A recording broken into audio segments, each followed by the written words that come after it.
Hello, creative ones. It's Melissa here on the elliptical at Commune. It's been a while actually since I've done a workout and it feels so good. I swear these energetic waves have been intense, but I'm gonna try and do a quick video. Oh, it feels so good.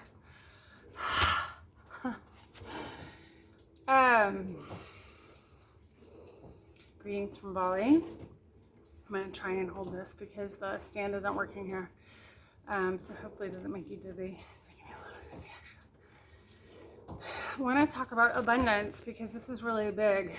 As the old economy collapses, although, people are going to, of course, yet to untangle themselves karmically from a fraudulent, corrupt system, matrix, if you will, of monetary system.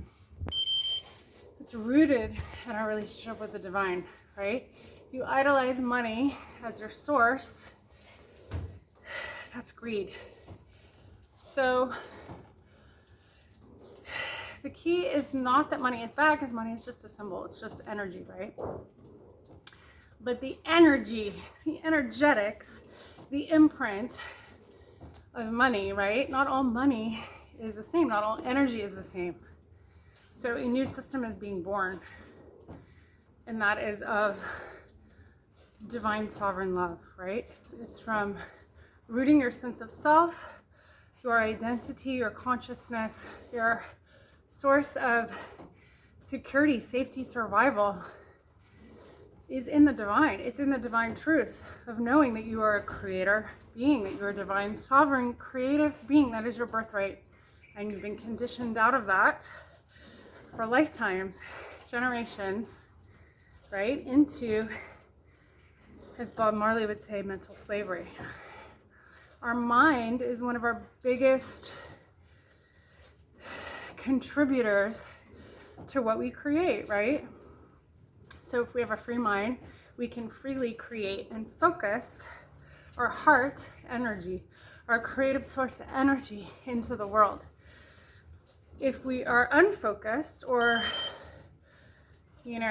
distracted in distortions and untruths, we will create more of that and more suffering and more of the same, right? So it's super important to get this on an energetic level, on a psycho-spiritual level, because the more you drop in and do your inner work and you choose, which is your free will, it's your sovereign will. Your free will is your divine will, and you have choice to align it with the ego and the false gods, whether that's a guru or the government or the healthcare system or the monetary system or materialism, status, perceived status, whatever. Even spiritual superiority, right?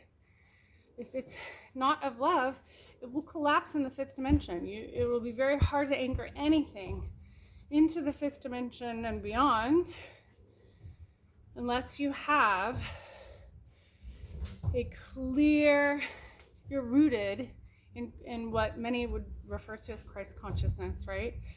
Of the heart, of the high heart, that unconditional loving presence of sovereignty, right? Divine love is sovereignty. It's freedom, free will. You get to choose. This is also where your empowerment lies, yeah? So in every moment, you have a choice of what you're focusing and what you're creating. You're either sustaining a dying system, which you will experience suffering from, or you will drop in, get the support, do the inner work to create on soul mission. Everybody has a soul mission. It's not just a chosen few, right? Everyone has soul purpose. That's what we're waking up to, because that's where your protection, your abundance, your truth, your sovereignty lies. It's in knowing that, living it, choosing to align with that, align your life with that, align your creations with that. The other thing that came through really strongly actually yesterday morning, and just had a moment, which I'm obviously multitasking here, but you know, this whole concept of abundance and wealth consciousness is so crucial because it really is rooted in God, number one. Number two, there are many forms of abundance, of wealth, right? There's health, there's the material form is money. So it's not that money is bad, right? It's a tool. It's how you use it and how you relate to it, right? If you are allowing it to define you, then it will become your God.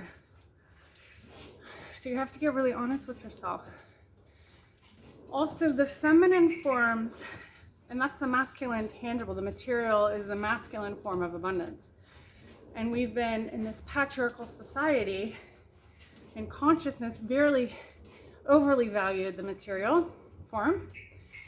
And we are lovingly being invited to shake things up a bit and recalibrate so that it comes back into balance, into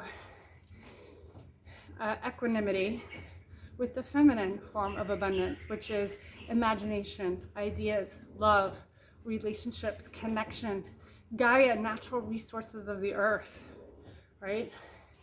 So much abundance that we have disrespected, undervalued, abused, whether that's women and children in the physical form or the feminine gifts of imagination, visioning, creativity, emotions, energy and motion, intuition, spiritual gifts, all of that, right? It's all feminine aspects of abundance.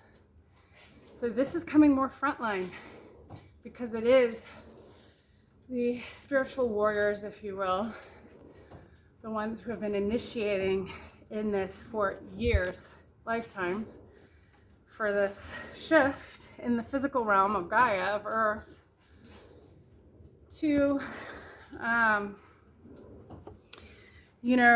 step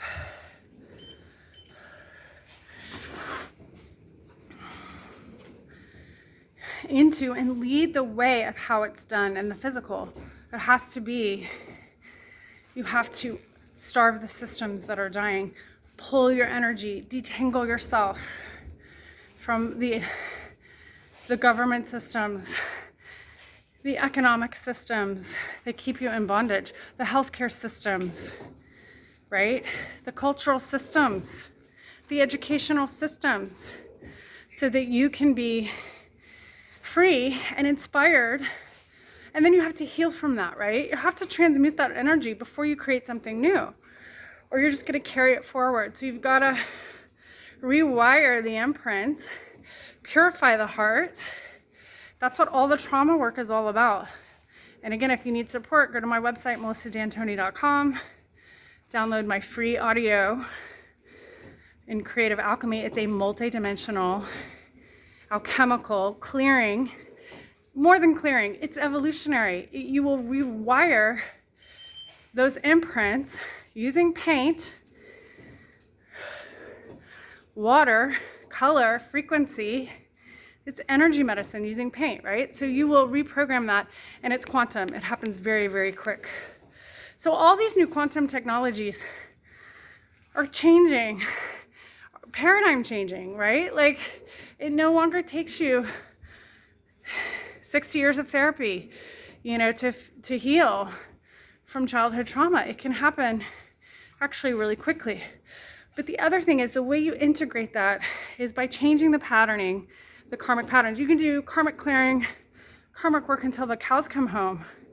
But if you are not making different choices and integrating the work in your daily life and the choices that you're making and how you're showing up, you're going to stay in those karmic loop-de-loops.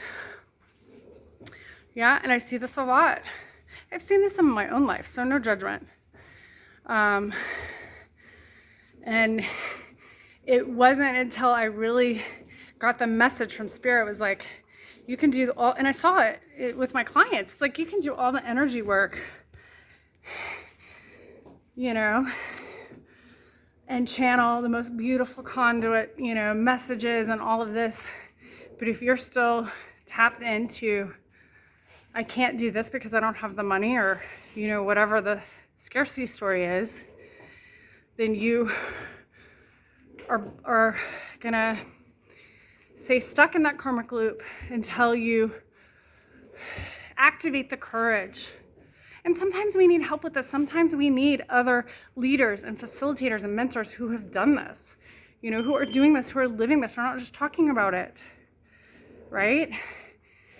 Who are living it, who are so in love with life, who are so passionate about this new earth, this new consciousness, about anchoring in soul purpose and Christ consciousness, that they have put their life on the line over and over and over again, right?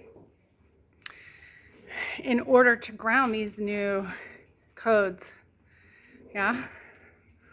So if you want help with that, there's a link in my bio for my private sessions. If you're interested in the Sovereign Leadership Program for 2021, you're being called. If you're watching this video, you're being called. You can no longer passively do your inner work and not bring it to the outer world. We need you. Life needs you. Yeah, you need you. Much love.